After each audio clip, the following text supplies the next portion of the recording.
हिंदुस्तान की राजनीति में कुछ पॉलिटिशियंस, कुछ राजनेता ऐसे हैं जो सिर्फ खबर देते नहीं, खबर लेते भी हैं। अगर आपने गलत बोला तो खबर लेंगे, आपने तथ्यों के खिलाफ बोला तो खबर लेंगे, अगर आपके पास में रेफरेंसेस नहीं है तो खबर लेंगे। और याद रखिएगा, खबर लेने वाले ऐसे ही कद्दावर नेता मेरे साथ इस वक्त मंच पर हैं। सुधांशु जी हमारे साथ में हैं। आप भारतीय जनता पार्टी के बहुत मुखर और प्रखर प्रवक्ता हैं और राज्यसभा सांसद हैं। थैंक यू सो मच सबसे पहले सुधांशु जी कि आपने अपना बेशकीमती समय हमें दिया। क्यों ना मैं सवाल लखनऊ से शुरू करूं? इसलिए लखनऊ से शुरू करना चाहूँगा क्योंकि आपकी वो ज़मीन, आपकी वो भूमि जहाँ से आप मैकेनिकल इंजीनियर के तौर पर आपने एक तरीके का सफ़र शुरू किया और आज की तारीख में दिल्ली में आपने अपने आप को साबित किया अपने सामर्थ्य के साथ में। राम मंदिर के साथ में शुरुआत करना चाहूँगा चूँकि संकल्प बिन विकल्प पूरा होने जा रहा है 22 तारीख को। अब कहा यह जा रहा है कि इसी राम मंदिर से 50 किलोमीटर की दूरी पर जिन लोगों ने 40 साल तक शासन किया उन्हें न्योता क्यों नहीं मिला? मुख्य बात यह है कि श्री राम जन्मभूमि का मंदिर कोई राजनीतिक विषय नहीं था, न चुनावी विषय तो छोड़ ही दीजिए, भारत की अस्मिता से जुड़ा हुआ विषय था। श्री राम जन्मभूमि मंदिर बनाने का काम हमारा नहीं था, हमारा काम उसका मार्ग प्रशस्त करना था। बनाने का काम संतों का था, श्री राम जन्मभूमि न्यास समिति का था।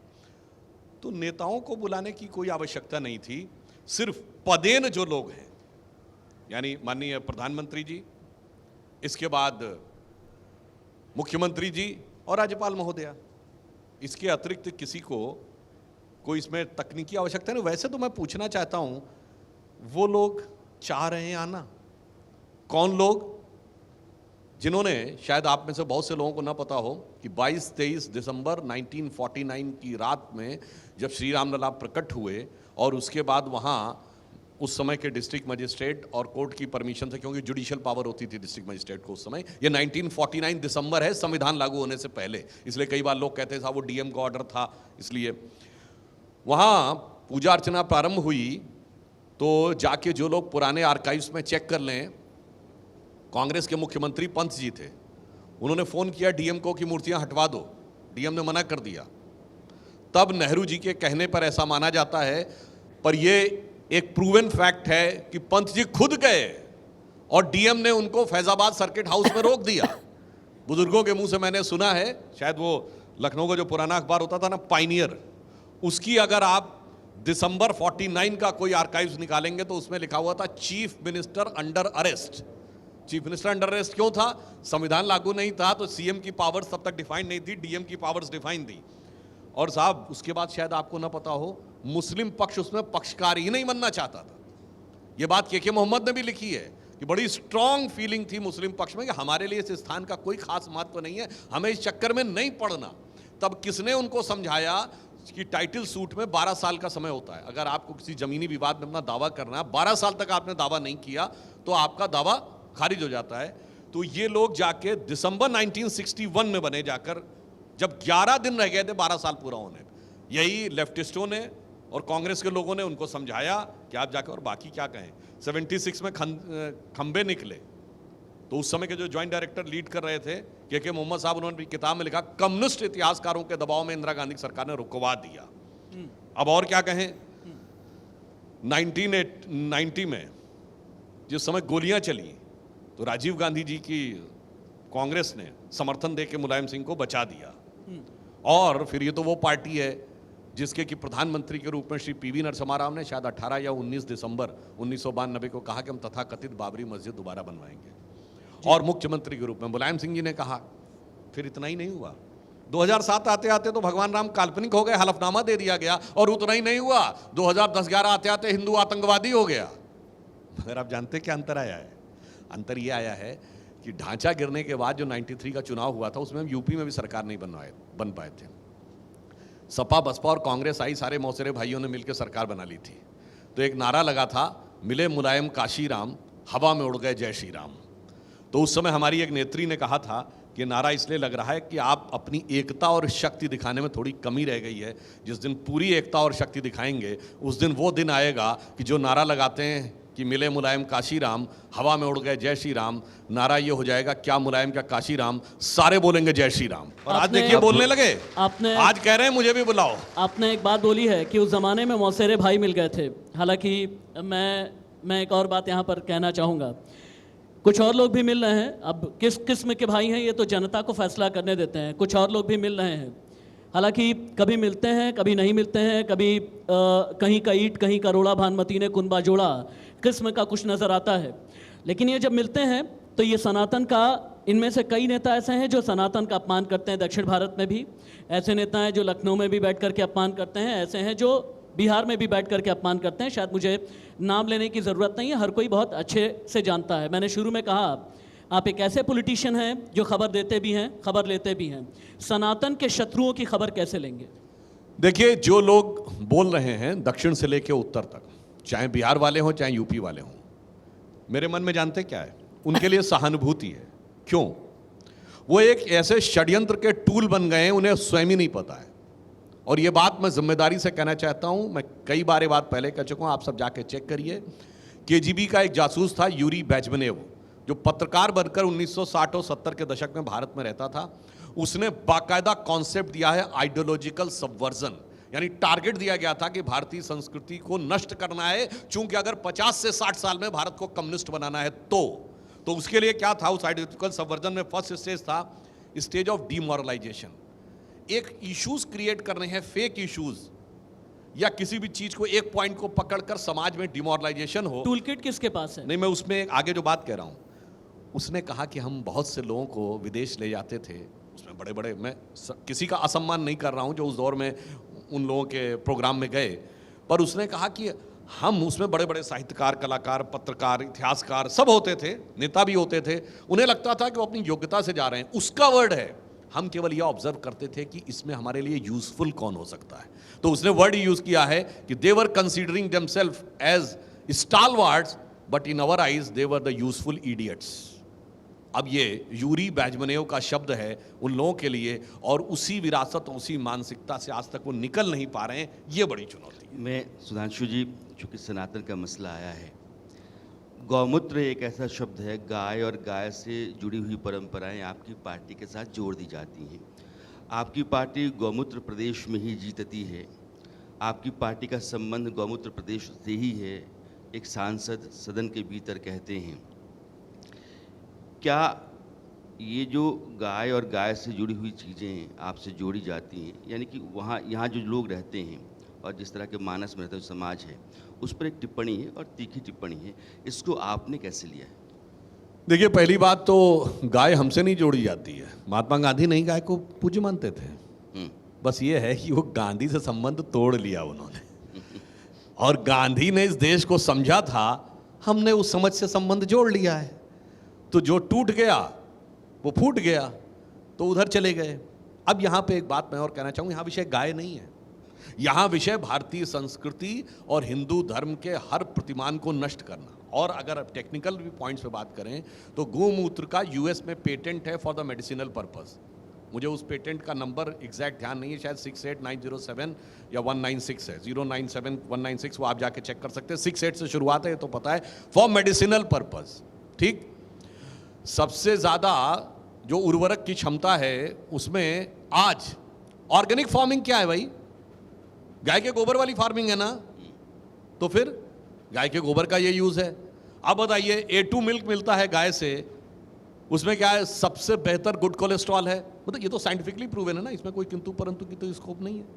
तो इसलिए वो तो मैंने फिर कहा ना, दिमाग पे मैकाले और मार्क्स की ऐसी छाया है कि आपके सामने इतना सुंदर दृश्य दिख रहा हो जिसमें वैज्ञानिकता, समर्पण, धार्मिकता सब दिख रही हो, देख ना पाए। इसके लिए संस्कृत में एक श्लोक है कि यस्य नास्ति स्वयं प्रज्ञा शास्त्रम तस्य करोति किम लोचनाभ्याम विहीनस्य दर्पणम किम करिष्यति। इसका अर्थ होता है, यदि किसी की अपनी प्रज्ञा यानी बुद्धि ना हो तो अच्छे से अच्छा शास्त्र दिखाओ, अच्छे से अच्छी नॉलेज की किताब दे दो, वो नहीं समझ सकता। जैसे जिसकी आंखें ना हो या आंखें बंद कर रखी हो, उसको कितना भी दर्पण दिखाओ वो अपना चेहरा नहीं देख सकता। सुधांशु जी एक मैकेनिकल इंजीनियर हैं, और मैकेनिकल इंजीनियर से अगर राजनीति की सोशल इंजीनियरिंग की बात ना करें तो शायद बहुत अधूरी रह जाएगी बात। प्रधानमंत्री नरेंद्र मोदी की गारंटी ने 3 राज्यों में प्रचंड बहुमत के साथ में आपकी सरकार बनाई। इंडिकेशंस एकदम क्लियर नज़र आए। प्रधानमंत्री नरेंद्र मोदी ने पिछले 3 महीने में एक बात की कि देश के लिए, उनके लिए सिर्फ 4 जातियां हैं, गरीब, महिला, युवा और किसान, सिर्फ 4 जातियां। लेकिन आपके जो विपक्षी हैं, आपके जो विरोधी हैं और जो इंडिया अलायंस तैयार कर रहे हैं, वो कहते हैं जाति आधारित जनगणना। एक तरफ मोदी की ये 4 जातियां हैं, एक तरफ जाति आधारित जनगणना है। इसका मुकाबला कैसे होगा? देखिए, जो लोग जाति आधारित जनगणना की बात करते हैं तो हम एक सिंपल सा सवाल पूछते हैं, ये जातिगत जनगणना रोकी किसने थी? ब्रिटिश टाइम तक तो होती थी। 1931 में लास्ट सेंसस है और 41 में वर्ल्ड वॉर की वजह से नहीं हुआ था। 51 में हु टुक ए डिसीजन की जातिगत जनगणना नहीं होगी? नेहरू जी टुक ए डिसीजन। और 51 में कॉन्स्टिट्यूएंट असेंबली का डिसीजन था, सरकार 52 के बाद चुन के आई है, संविधान सभा का निर्णय था और बड़े बड़े नेता उसमें शामिल थे। और आधार क्या बताया था कि ये अंग्रेजों की फूट डालो राज करो की नीति का था, इसलिए हम जातिगत जनगणना नहीं कराएंगे। ये नेहरू का विचार था। फिर इंदिरा जी के जमाने में क्या विचार आया? हमने बचपन में, बहुत छोटे थे पर नारा याद है, जात पे ना पात पे, इंदिरा जी की बात पे मोहर लगेगी हाथ पे। राजीव जी के जमाने में क्या आया? तब तक तो हम लोग यूनिवर्सिटी में आ गए थे। 6 दिसंबर 1990 संसद के पटल के ऊपर मंडल कमीशन का विरोध करते हुए राजीव गांधी जी ने कहा कि हम जात पात में कांग्रेस पार्टी विश्वास नहीं करती है, हमारा नारा है जात पे ना पात पे मोहर लगेगी हाथ पे। तो मैं पूछना चाहता हूं मेरे भाई, पहले कहो मेरे पिताजी गलत, मेरी दादी गलत, मेरे दादी के पिताजी गलत, मगर हुआ क्या? और सुनिए, उसके बाद कहते हैं कि साहब मैं चौंक जाता हूं, शटर हो जाता हूं कि कितने सेक्रेटरी हैं।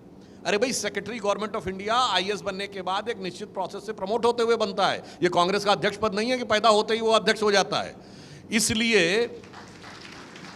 उनको पता ही नहीं था कि 1992 बैच और उससे पहले वाले ही इम्पैनल्ड हैं। और उस समय आपकी सरकार थी, कितने थे? इसलिए मैं एक ही लाइन में कहूंगा, इसको अगर समराइज करें तो वो पार्टी जिसका नारा था जात पे ना पात पे, इंदिरा जी की बात पे मोहर लगेगी हाथ पे, आज पुरखों की बात को रख के लात पे पार्टी ले आए फुटपाथ पे। ये 3 राज्यों के नतीजों की बात हो रही है। जो नतीजे अभी आए, 5 राज्यों में चुनाव हुए, 3 में आपकी सरकार है और जो विपक्ष है जिसको आप... अच्छा, एक लाइन में इस पे और कह दूं। देखिए, ये जो दूसरी क्षेत्रीय पार्टियां हैं, ये अपने बिहार वाले, जो गरीब गुरबा का परिवार था, आज बिहार का सबसे अमीर परिवार है, लालू प्रसाद यादव जी। और सपा, धरतीपुत्र मुलायम सिंह जी थे। आज तो भाई और पुत्र के बीच में भी समस्या है कि कौन उनका प्रतीक बनेगा।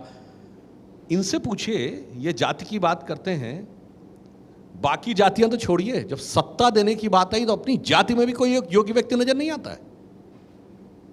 मतलब जब लालू प्रसाद यादव जी को सत्ता छोड़ने की बात आएगी तो मैं, मेरी बीबी, मेरा साला, मेरा बेटा, मेरा दूसरा बेटा, मेरी बेटी, खत्म।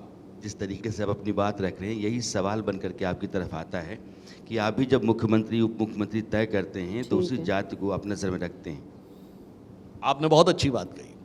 देखिए, समाज में भिन्न भिन्न वर्ग और जाति हैं, उनकी पहचान, उनका सम्मान और उनका स्थान एक चीज है।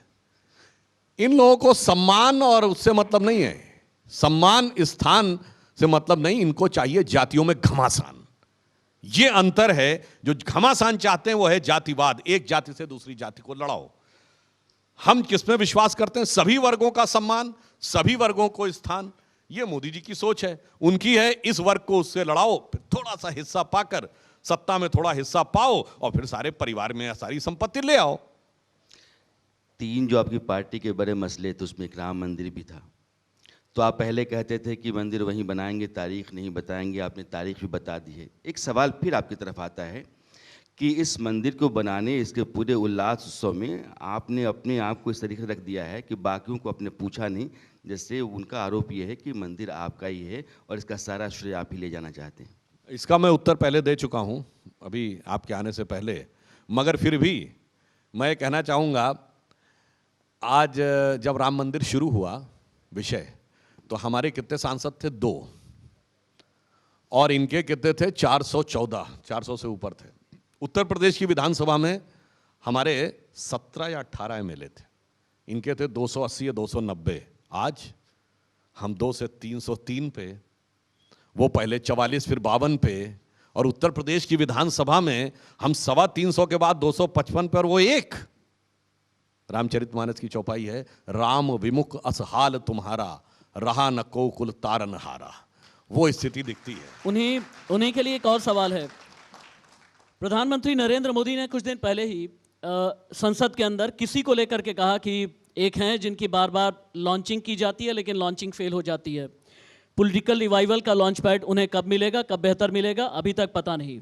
मैं एक चीज़ जानना चाहता हूँ, पिछले दिनों 15 अगस्त को लाल किले की प्राचीर से प्रधानमंत्री ने कहा कि अब देश को ऐसे पॉलिटिशियन की ज़रूरत है जो परफॉर्म करे, जो रिफॉर्म लेकर के आए और जो ट्रांसफॉर्म करे। लेकिन देश के कुछ ऐसे नेता क्यों हैं कि उनमें ट्रांसफॉर्मेशन नहीं आ पाया, जिनकी लॉन्चिंग बार बार की जाती है? आप इशारा समझ पा रहे होंगे। देखिए, मैं बिल्कुल समझ रहा हूँ। वो देश के चिर युवा नेता हैं और चिर व्याकुल भी हैं। तो चिर प्रतिद्वंदी हैं या नहीं? नहीं, वो चिर व्यथित हैं और चिर कुपित भी हैं, सदैव टेंशन में रहते हैं, आपने देखा होगा। चिर व्यथित हैं या नहीं? चिर व्यथित हैं, क्योंकि व्यथा तो ये है कि नींद भी खुली न थी कि हाय धूप ढल गई, और पाम जब तलक बढ़े कि राह रथ निकल गई, और हम खड़े खड़े मोड़ पर रुके रुके उम्र के चढ़ाव का उतार देखते रहे, कारवां गुजर गया गुबार देखते रहे। तो अब जो आपने सवाल पूछा, देखिए माननीय प्रधानमंत्री जी ने जो बात कही वो एक गंभीर बात है। आपने पिछले 15 अगस्त की बात कही, जानते हो उसमें एक उस स्पीच में प्रधानमंत्री जी ने एक बड़ी गंभीर बात कही थी। उन्होंने कहा था ये 25 वर्ष जो अमृत काल है, और ये देश के युवा के लिए है, क्योंकि 25 वर्ष बाद हम लोग बुजुर्ग होंगे। ये जो आज 20 साल 25 साल या मैक्सिमम 30 साल तक का युवा वर्ग है, यही तो किसी न किसी महत्वपूर्ण पोजीशन पे उस समय देश में अपना दायित्व निभा रहा होगा। उन्होंने कहा ये 25 साल में वो आधार बनेगा जो इस देश का 1000 साल तक मार्ग प्रशस्त करेगा। 1000 साल, ये हमारी सोच इनकी सोच में अंतर है। इनके लिए एक चुनाव सोच होती है, हम 5000 साल पहले के भी भारत के बारे में सोचते हैं और 1000 साल बाद आगे के भी सोचते हैं। ये प्रधानमंत्री जी की सोच है, और वो बदलाव अपने अंदर क्यों नहीं ला पाते हैं, ये कहना मैं थोड़ा सा इसमें आपको संशोधन करके बताना चाहूँगा। राजस्थान का चुनाव हुआ, इस बार वो जातिगत जनगणना की बात कर रहे थे, ठीक। आपको याद है कि उन्होंने अपना गोत्र कब बताया था? राजस्थान के पिछले चुनाव में 2018 पुष्कर में दर्शन करने के बाद बाकायदा जाति, उपजाति और गोत्र ही बताया था। अच्छे अच्छे नेताओं का गोत्र आपको नहीं पता होगा, जातियां पता होंगी, गोत्र नहीं पता होगा। उन्होंने बताया था। ये जो पलटी मारते हैं ना कि एक बार ये, फिर अगले चुनाव में लगा चलो इससे फायदा नहीं हो रहा तो दूसरा फायदा ये, और फायदा क्या? मध्य प्रदेश में श्री कमलनाथ जी ने इसी चुनावों के दौरान घुमा फिरा के हिंदू राष्ट्र का भी बचाव किया, और दक्षिण भारत में इरेडिकेशन ऑफ सनातन धर्म यानी हिंदू धर्म के समूल नाश का भी बचाव किया। मान्यवर, ये एक चेहरे पे कई चेहरे लगा लेते हैं लोग और सोचते हैं लोग उसके चेहरे पहचान नहीं पाएंगे, तो मुख और मुखौटा दोनों को पहचानने की क्षमता देती है। लेकिन मुखौटे का एक लेटर गायब हो गया है। इनकी एक शिकायत है। एक तरफ तो प्रधानमंत्री हैं, बिन विकल्प संकल्प वाले प्रधानमंत्री ने 9 साल में यह साबित किया कि सबका साथ, सबका विकास, सबका विश्वास के साथ में कैसे देश में एक मजबूत सत्ता स्थापित की जा सकती है। लेकिन एक तरफ पीएम का बड़ा चेहरा है और दूसरी तरफ पीएम का ख्वाब लिए हुए कई चेहरे हैं। इनमें ममता भी हैं, इनमें नीतीश भी हैं, इनमें तेजस्वी भी हैं, इनमें अखिलेश भी हैं, इनमें अरविंद केजरीवाल भी हैं। इस तरह के कई चेहरे हैं जिन्होंने एक इंडिया के नाम से एक अपना पूरा गठबंधन बनाया। अब इनकी एक शिकायत यह है कि हमने तो बनाया इंडिया और आपने उसे साबित कर दिया इंडिया अलायंस। देखिए, पहली बात, हमारे गृह मंत्री जी ने ही ये बात कही है, भैया इंडिया अलायंस है कहाँ पे? आप उत्तर से दक्षिण तक चलिए तो कश्मीर में तो ऑलरेडी गुपकार अलायंस है, पंजाब में अलायंस है नहीं क्योंकि आम आदमी पार्टी और कांग्रेस दोनों का बयान आ चुका है, सब पंजाब में तो हम साथ में नहीं है। हरियाणा में कांग्रेस भाजपा सीधे मुकाबले में है, हिमाचल और उत्तराखंड में सीधे मुकाबले में है, कोई इंडिया अलायंस का मतलब नहीं। राजस्थान में सीधे मुकाबले में है, उत्तर प्रदेश में कांग्रेस मुकाबले में ही नहीं है, सपा कह चुकी हम अलायंस में नहीं है, अखिलेश जी कह चुके हैं ये कौन है भाई, इंडिया अलायंस क्या है।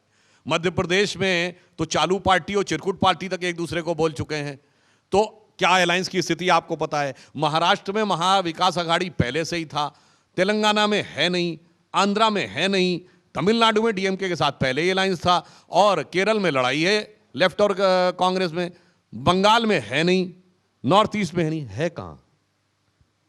इसको खोजिए और खोज के बताइए। ये जानते क्या है? वो ख्वाबों ख्यालों में है, जहां उनको लगता था, हम लोग बचपन में मतलब एक कॉमिक कभी पढ़ते थे ना, तो एकदम से उसको आइडिया आता था, बल्ब चमकता था, तो उनको लग रहा है इसके माध्यम से हमारी कभी सत्ता आ जाएगी। सुधांशु जी, जिन नेताओं को आप कह रहे हैं कि तलाशिए, खोजिए, वो पिछले 2 दिनों से यहाँ आते रहे हैं, उन्होंने आपकी सरकार के ऊपर कुछ सवाल उठाए और मुझे लगता है कि बुनियादी सवाल हैं। आपकी योजनाओं और दावों के बीच में फ़र्क गिना रहे थे। आप कहते हैं कि देश 5वें पायदान पर अर्थव्यवस्था के लिहाज से आ गया। हम नहीं कहते हैं, ये वर्ल्ड बैंक और आईएमएफ कहते हैं। हाँ, और आप 80 करोड़ लोगों को राशन देते हैं। दोनों स्थितियां एक दूसरे के खिलाफ खड़ी हैं। आप कहते हैं कि हमने शौचालय बनवाए, वो कहते हैं बनवाए, पानी नहीं। आप कहते हैं कि नल जल की व्यवस्था हमने कराई, करवाए, सप्लाई नहीं।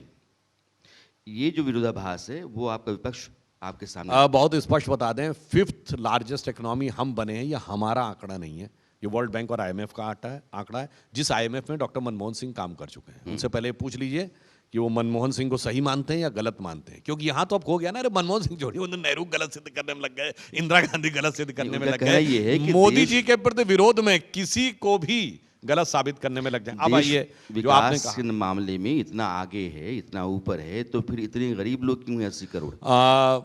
आईएमएफ का ये आंकड़ा है कि अब एक्सट्रीम पॉवर्टी में भारत में केवल 1% लोग रह गए हैं। पिछले 9.5 सालों में 13 करोड़ लोग पॉवर्टी से बाहर आए हैं।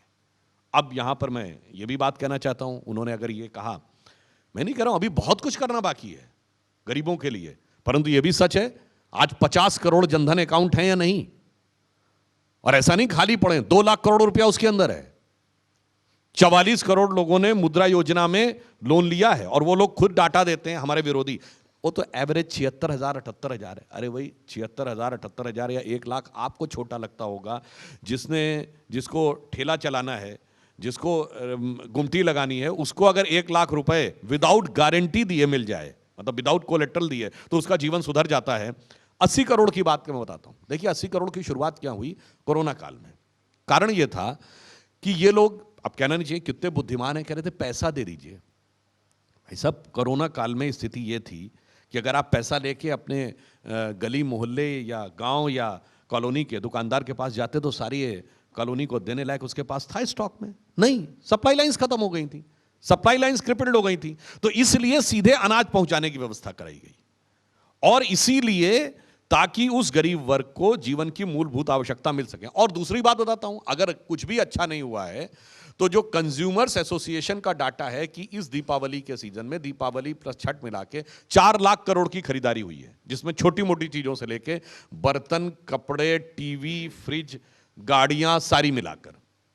अब ये कहां से हो रही है, अब बताइए। Bharat 3rd biggest holder of automobile बना है। ये हमारा डाटा नहीं है, ये विदेश का भी डाटा है, और भारत की एक बड़ी कंपनी का डाटा। 7.5 करोड़ परिवार इस समय भारत में ऐसे हैं जिन पे कोई ना कोई एक ऑटोमोबाइल है, चाहे 2 व्हीलर हो या 4 व्हीलर हो। अब ये 7.5 करोड़ तो अरबपति खरबपति नहीं है। तो इसलिए हम ये कहना चाहते हैं कि विकास के एक नए सर्वस्पर्शी स्वरूप पर प्रधानमंत्री जी के नेतृत्व में हम लोग आगे बढ़ रहे हैं। और वैसे एक और बात बताऊं, देखिए कितना सुखद संयोग है कि हम 5वीं बड़ी अर्थव्यवस्था 75वें वर्ष में बने, और ये किसको पीछे छोड़ के बने? उस इंग्लैंड को पीछे छोड़ के जिसने कभी हम पे हुकूमत की थी, उसको पीछे करके हम 5वीं बड़ी अर्थव्यवस्था बने। और मजे की बात देखिए, उसके बाद भी मजे की बात देखिए, आपके पिछले प्रश्न का भी इससे कनेक्शन आता है। इस बार की दीपावली में पहली बार ऐसा हुआ है, वैसे तो दीपावली इंग्लैंड में भी ऑफिशियल छुट्टियों में हो गई थी, व्हाइट हाउस में भी ऑफिशियल फेस्टिवल की लिस्ट में, मगर पहली बार ऐसा था कि जब ब्रिटिश प्राइम मिनिस्टर के ऑफिशियल रेजिडेंस 10 डाउनिंग स्ट्रीट में ब्रिटिश प्राइम मिनिस्टर सिर्फ सिंबॉलिकली दिवाली नहीं मना रहा था, डिवोशनली दिवाली मना रहा था, क्योंकि वो कह रहा था कि मैं सनातनी हिंदू हूं, मेरी आस्था है। तो दोनों तरफ का इसमें उत्तर मिलता है, बदलाव के एक बड़े फलक की तरफ भारत आगे बढ़ रहा है। ये मथुरा को लेकर के हाई कोर्ट का आदेश आया कि एएसआई सर्वे करेगा। जो आपका विपक्ष है, सवाल जितना उठाता है, मैं उन सवालों को आपके सामने रख रहा हूँ। उनका कहना ये है कि ज्ञानवापी में भी एएसआई आ गया, कभी अयोध्या में भी एएसआई था। एएसआई की जो रिपोर्ट रही है, अयोध्या के फैसले में अपनी एक बड़ी भूमिका निभा चुकी है। इन दोनों मामलों में भी एएसआई के लाने का कारण जो है वो सिर्फ बीजेपी है, क्योंकि 2024 को दिखता है। बड़ी विचित्र बात है, कभी कहते हैं साइंटिफिक सबूत लाओ, और जब साइंटिफिक प्रोसेस शुरू होता है तो विरोध करते हैं। अयोध्या के विषय में मैं आपको बात बता दूं, जब 1976 में एएसआई की रूटीन खुदाई हो रही थी, रूटीन खुदाई मतलब कोई राम मंदिर को टारगेट करके नहीं, ASI archaeological survey of India Bharat में भिन्न भिन्न पुरातात्विक महत्व के स्थानों पर खुदाई करता रहता है ताकि उसमें से कोई चीज निकले। उसको रुकवाया नहीं था। ये लोग कोर्ट चले गए थे कि स्टे करवा दिया था कि खुदाई हो ही ना पाए, क्योंकि इनको पता था कि 8 खंबे निकल आए, पूरा स्ट्रक्चर निकल आएगा नीचे। मगर क्या करें, टेक्नोलॉजी ने मार दिया। सन 2000 आते आते रडार मैपिंग टेक्नोलॉजी आ गई, यानी आप ऊपर से ही साउंड वेव्स के जरिए देख सकते हैं कि नीचे कोई स्ट्रक्चर है या नहीं। तो अटल जी की सरकार थी, उन्होंने रडार मैपिंग की रिपोर्ट कोर्ट में प्रस्तुत कर दी। मतलब सर्जरी पे रोक थी, अल्ट्रासाउंड पे तो नहीं रोक थी ना। तो अल्ट्रासाउंड में आ गई फोटो नीचे क्या है। तब सरकार ने, तब कोर्ट ने परमिशन दी, खुदाई में चीजें निकली। अब आज सुनिए, काशी विश्वनाथ में कहते हैं नहीं नहीं नहीं नहीं, वो रडार मैपिंग भी नहीं होनी चाहिए। देखिए, मैं एक बात बहुत बता दूं, हिंदू धर्म की श्रेष्ठता विज्ञान के साथ साबित हुई है। हम बच्चे थे, हमें पढ़ाया जाता था कि Prayag is on the Confluence of Ganga, Yamuna and mythical Saraswati. Saraswati नदी का ट्रैक नासा की सैटेलाइट पिक्चर में 1986-87 में दिखा। फिर आप आइए, रडार मैपिंग की वजह से यह चीज आई। फिर आप आइए, राम सेतु कहां दिखा? ऊपर से सैटेलाइट पिक्चर में राम सेतु दिखा, जो ये कहते थे होता ही नहीं है। इसीलिए जो जो टेक्नोलॉजी आगे बढ़ रही, हो सकता है आगे ऐसी भी टेक्नोलॉजी आ जाए, जैसे गूगल मैप है ना। आप लोगों को नहीं याद होगा, मैं 22-23 साल पहले अमेरिका गया था, ये बड़ी भारी चीज मानी जाती थी।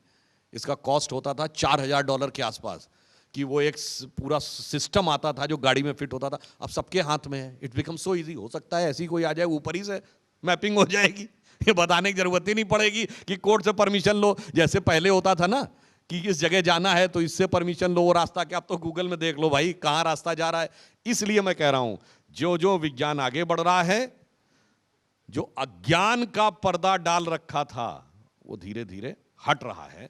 और हम कुछ नहीं कर रहे हैं इसमें, हमारा मोदी जी की सरकार का कोई लेना देना नहीं है। हम सिर्फ ईमानदारी से सच्चाई के साफ होने का मार्ग प्रशस्त कर रहे हैं। एक और बात है सुधांशु जी, चूंकि आपने एक जिक्र किया, एक फ्रेज की आपने बात की, बल्कि तंज वाले वे में आपने बात की। एक बात कहनी पड़ेगी कि राष्ट्र और राष्ट्रवाद के रास्ते में जितनी भी बाधाएं आई, कई बाधाएं भी अल्ट्रासाउंड करके आप लोगों ने बहुत अच्छी सर्जरी की है, इसमें कोई दो राय नहीं है। एक सर्जरी 5 अगस्त 2019 को हुई और एक सर्जरी दिसंबर 2019 को भी हुई। मैं सिटीजनशिप अमेंडमेंट एक्ट यानी सीए की बात कर रहा हूं। लेकिन आपने जब सर्जरी करने की कोशिश की तो कई लोगों ने शाहीन बाग बना दिया। आपने सर्जरी करने की कोशिश की, लखनऊ में शाहीन बाग जैसा रेप्लिका तैयार किया गया। आपने सर्जरी करने की कोशिश की तो धर्म के चश्मे से नैरेटिव बना करके दिखाने की कोशिश की गई। देश अब ये जानना चाहता है, चूंकि गृह मंत्री जी ने भी इंडिकेशंस दे दिए हैं कि अब वक्त आ गया है कि सीए अप्लाई किया जाएगा, लागू किया जाएगा, तो अब देश ये जानना चाहता है कि उसकी तिथि क्या होगी। देखिए, गृह मंत्री जी बहुत स्पष्ट रूप से कह चुके हैं कि उचित समय के ऊपर वह चीज़ बहुत स्पष्ट रूप से सामने आएगी। परंतु एक बात बहुत साफ है, हम लोग उस डिबेट में बहुत लंबा बोल चुके हैं, वो एक पूरा एक विषय हो जाएगा।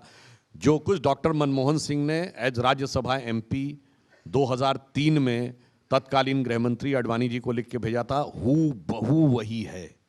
तरुण गोगोई की सरकार ने 2014 अप्रैल में कांग्रेस की कार्य समिति ने जो प्रस्ताव पारित करके दिया था, हूबहू, उसमें जानते क्या वर्ड लिखा है? उसमें तो ये भी नहीं लिखा है कि गैर मुस्लिम, उसमें लिखा है हिंदू और बौद्ध, बांग्लादेश से आए हुए, बहुत साफ लिखा हिंदू और बौद्ध। और इतना ही नहीं, केरल में कम्युनिस्ट पार्टी के अधिवेशन में ये प्रस्ताव पारित है। आप कहेंगे तो ये तीनों प्रस्ताव आपके पास भेज दूंगा, मगर क्या बताएं, अपने समय में एक यथार्थ और ईमानदारी को समझकर वो प्रस्ताव पारित किया जाता है और उसके बाद उसके ऊपर राजनीति करने का प्रयास किया जाता है, केवल इसलिए कि मोदी जी के खिलाफ एक वातावरण खड़ा करना है। मगर मोदी जी वो व्यक्ति हैं जिनके लिए एक पंक्ति कहना चाहूंगा, उन्होंने ऐसे बड़े बड़े निर्णय लिए कि दर्द की रात गई, गम के जमाने भी गए, और मोदी जी की हिम्मत से कई दाग पुराने भी गए। मैं एक एग्जाम्पल और आपको देता हूं, चूंकि मैं खुद ही पूर्वांचल का रहने वाला हूं और हाल के दिनों में, चूंकि मैं राशिद हाशमी, वैसे इसमें अटल जी की भी एक पंक्ति बता देना चाहता हूं जो सीए वाले लोगों के ऊपर बहुत लागू होती है। अटल जी ने एक लाइन कविता लिखी थी, 15 अगस्त का दिन कहता आज़ादी अभी अधूरी है, सपने सच होने बाकी हैं, रावी की शपथ न पूरी है। उसकी एक लाइन थी, जिनकी लाशों पर पग धरकर आज़ादी है हमने पाई, वो अब तक हैं खाना बदोश, गम की काली आंधी छाई। तो उनके प्रति जो गम था, उस संवेदना के साथ मोदी जी ने और अमित शाह जी ने यह निर्णय लिया था। और मैं आपको बताऊं सुधांशु जी, मैं राशिद लखनऊ बेल्ट से लेकर के बाकी अवध से लेकर के पूर्वांचल तक का मैं आपको जिक्र करता हूं। वहां का जो एक आम मुसलमान है ना, वो कहता है कि अब कम से कम अशराफ और पसमानदा नहीं देखे जाते, अब हमें भी घर मिलता है। हम वाकई में मुख्य धारा में हैं, हम सिर्फ जानवर नहीं पालते हैं, हमारे पास भी रोज़गार है, हमारे पास भी रोज़ी रोटी का जरिया है, ये एक आम मुसलमान कहता है। लेकिन उन पार्टियों को आप क्या कहेंगे जो आज भी एक ही नैरेटिव बनाने की कोशिश करते हैं कि भारतीय जनता पार्टी का मतलब ये है कि जहां जिस तरफ मुसलमानों को नहीं जाना चाहिए। ऑल्दो ये बात मैं खुद कह रहा हूं, इसका मैं खुद गवाह हूं कि देश में एक बहुत बड़ा पसमानदा वर्ग है जिसने हाँ माना कि प्रधानमंत्री नरेंद्र मोदी ने पिछड़े मुसलमानों को वाकई मुख्य धारा में ला करके खड़ा कर दिया, वो भी सिर्फ 9 साल में।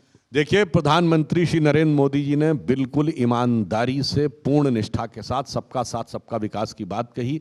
माइनॉरिटीज में 70% लोग हैं जिन्हों किसी न किसी एक गरीब कल्याण योजना का लाभ अवश्य मिला, इसमें कहीं किसी के साथ कोई भेदभाव नहीं हुआ। जहां तक आपने पसमानदा की बात कही तो मानी हुई बात है, ग्रेजुअली चूंकि मुस्लिम समाज के अंदर ज़्यादा उन्होंने कंट्रोल्ड सिस्टम बना रखा था, जिसका डॉक्टर अंबेडकर ने भी उल्लेख किया है, तो अब धीरे धीरे जो जो अंदर जाएगा तो समाज के सभी वर्गों को उसका एक स्थान मिलेगा। हाँ, मगर अंतर क्या है, आपने लखनऊ की बात कही तो मुझे याद आता है, मैंने बचपन में हिंदू मुस्लिम कॉन्फ्लिक्ट नहीं सुना था, शिया सुन्नी कॉन्फ्लिक्ट। बिल्कुल ठीक आरोप कह रहे लगाते हैं ना जी। कि हिंदू मुस्लिम के दंगे तो भाजपा आरएसएस वालों की वजह से होते हैं। मैं आपको बताना चाहता हूं 1978 के बाद शियाओं का मुहर्रम का मदे साहबा का जुलूस निकालना बंद कर दिया गया। कहा गया हम नहीं इंश्योर कर सकते क्योंकि पथराव हो जाता था, लड़ाई हो जाती थी।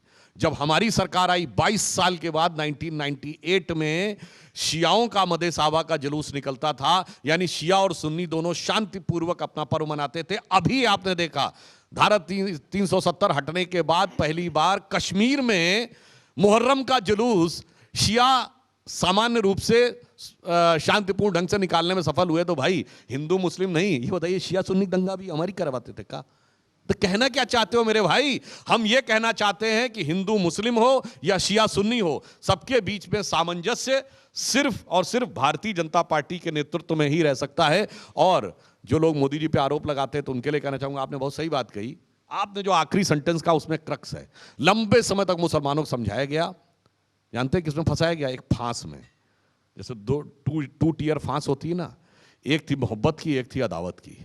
कहा गया देखो भाजपा तुमसे बड़ी अदावत है और हमें तुमसे बड़ी मोहब्बत है, और उस मोहब्बत में ऐसी जबरदस्त राजनीति हुई है। जैसे इस समय जाड़े का सीजन चल रहा है ना, तो आप च्यवनप्राश का अगर प्रयोग करते होंगे तो हर कंपनी कहती मेरा च्यवनप्राश सबसे बढ़िया, एकदम खालिज, सबसे बढ़िया मेरा च्यवनप्राश है। वैसे ही हर पार्टी कहती मुसलमानों के हम सबसे बड़े अलंबरदार हैं, सपा कहती हम सबसे बड़े, कांग्रेस कहती हम सबसे बड़े, तो हैदराबादी हजरत कहते हम सबसे बड़े। अब वो कहते हैं कि हमें तुमसे मोहब्बत है और इन्हें तुमसे अदावत है। और उसका हश्र क्या हुआ कि किसी को किसी की मोहब्बत ने मारा, किसी को किसी की अदावत ने मारा, और शराफत अली को सेकुलर सियासत ने मारा। ये सुधांशु जी, अभी आपने 370 कश्मीर का जिक्र किया। संसद में मैं एक बात ऐड भी कर दूं, ऐसा नहीं कि कोई कहे कि मैंने तो सिर्फ एक, कोई कहे कि मैंने तो एक केवल एक लच्छेदार बात कह दी। फैक्ट के साथ बोलता हूं, सिर्फ 4 उदाहरण। भारत की सेना का पहला शहीद आजादी के बाद, first gallantry award winner of the Indian army after independence कौन था? ब्रिगेडियर मोहम्मद उस्मान, यूपी के गाजीपुर के। किसी सेकुलर नेता की फोटो दिखाइएगा कभी गया हो। वीर अब्दुल हमीद की शहादत की 50वीं वर्षगांठ 2015 में हुई। मोदी जी ने उनकी पत्नी और परिवार वालों को बुलाकर दिल्ली में सम्मानित किया। किसी सेकुलर नेता की फोटो दिखाइएगा वीर अब्दुल हमीद के घर पे गया हो। आजादी के समय लाल किले पे पहली शहनाई बजाई थी उस्ताद बिस्मिल्लाह खान ने। उस्ताद बिस्मिल्लाह खान को भारत रत्न 2001 में मिला, अटल जी की सरकार में। 50 साल सेकुलर दौर में नहीं मिला। और डॉक्टर एपीजे अब्दुल कलाम से बड़ा साइंसदान आलमे इस्लाम में पैदा नहीं हुआ। बताइए पूरे इस्लामिक वर्ल्ड में कोई हुआ हो? और आज तो छोड़िए, मैंने जो बताया कि बगदाद का बैतुल हिकमत 1000 साल पहले था, उमैयद खलीफत और रशीदन खलीफत के जमाने में, उसके बाद से आज तक नहीं हुआ। उनको हमने राष्ट्रपति बनाया, बस यही अंतर है। हम अच्छे और सच्चे मुसलमान के साथ हैं, ये अपराधी और आतंकवादी के साथ।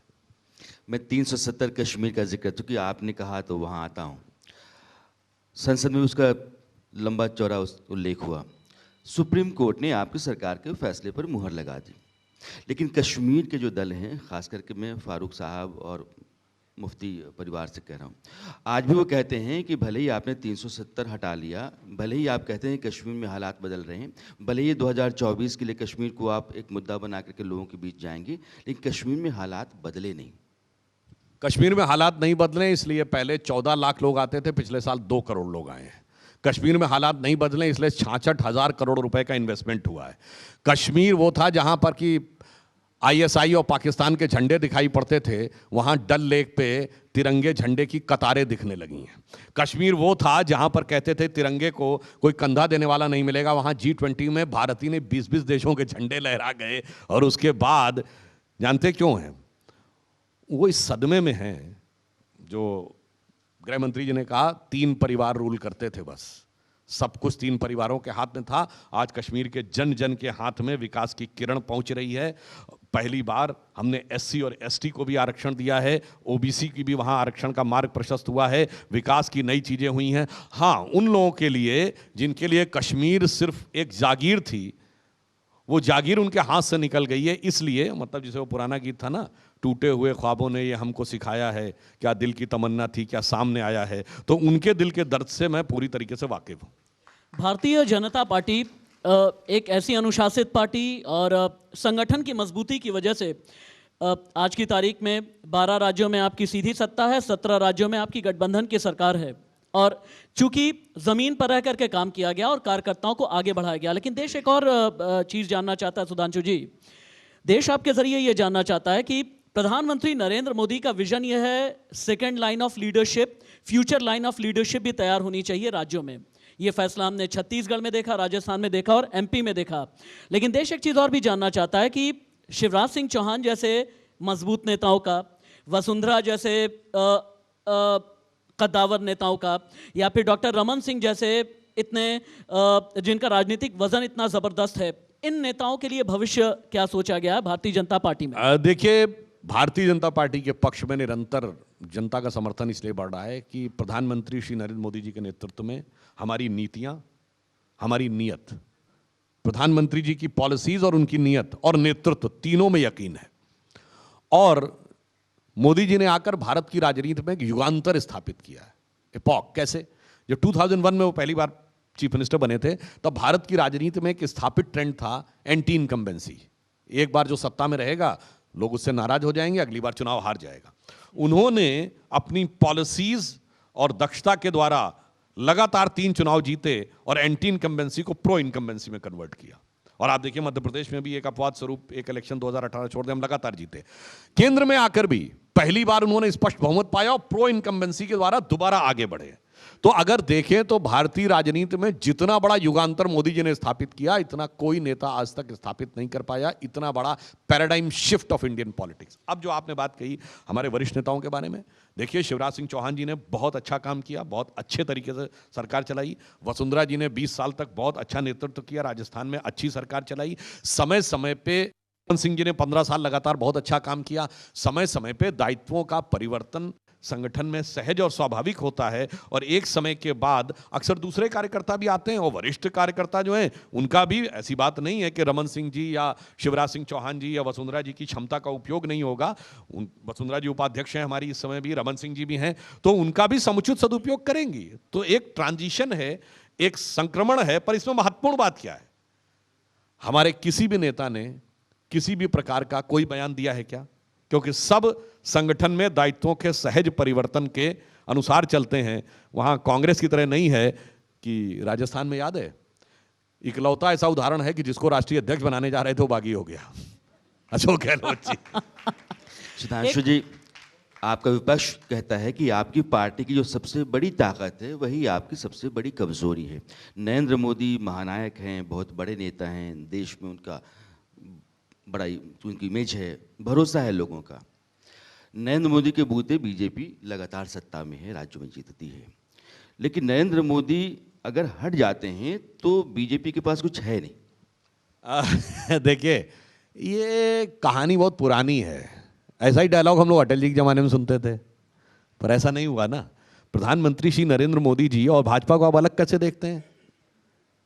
मतलब जो भाजपा के कोर मुद्दे थे, अंत्योदय, देखिए गरीबों के लिए इतना करके दिखाया, विकास शानदार करके दिखाया, सांस्कृतिक राष्ट्रवाद, धारा 370, राम जन्मभूमि, सारी चीजें, तो मैं कह सकता हूं मोदी जी और भाजपा के लिए एक तुम हो और एकाकार हूं मैं, प्राप्तिवर तुम प्राप्ति अनुसंधान मेरा।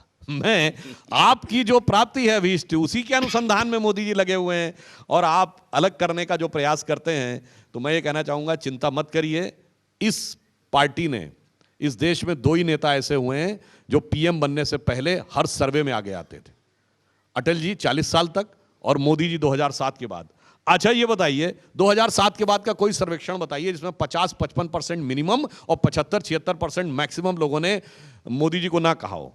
मॉर्निंग कंसल्टेंट ने विश्व के सर्वाधिक लोकप्रिय नेताओं में 76% पोलिंग के साथ मोदी जी आगे हैं, बाकी कोई दूसरा उनके अगल बगल भी नहीं है, चाहे वो बिडेन जी हो चाहे शी जिनपिंग हो। इसलिए जानते क्या है, चूंकि हमारा संगठन व्यक्ति और चरित्र निर्माण करता है, व्यक्ति का निर्माण करते हैं और एक से एक शानदार व्यक्ति निकल के आते हैं, और मोदी जी उसी में से निकले हुए एक अनमोल रत्न है। सुधांशु जी, आप आए, आपने समय दिया और बहुत साफ गोई से बोलते हैं आप, और बहुत बढ़िया बोलते हैं। बहुत बहुत शुक्रिया आपका। और आपने एक बार फिर से ये साबित किया कि मैंने शुरू में कहा था ना कि कुछ ही पॉलिटिशियंस ऐसे हैं जो सिर्फ खबर देते नहीं बल्कि खबर लेते भी हैं। आपने अच्छे अच्छों की खबर ली भी। बहुत बहुत शुक्रिया, थैंक यू सो मच।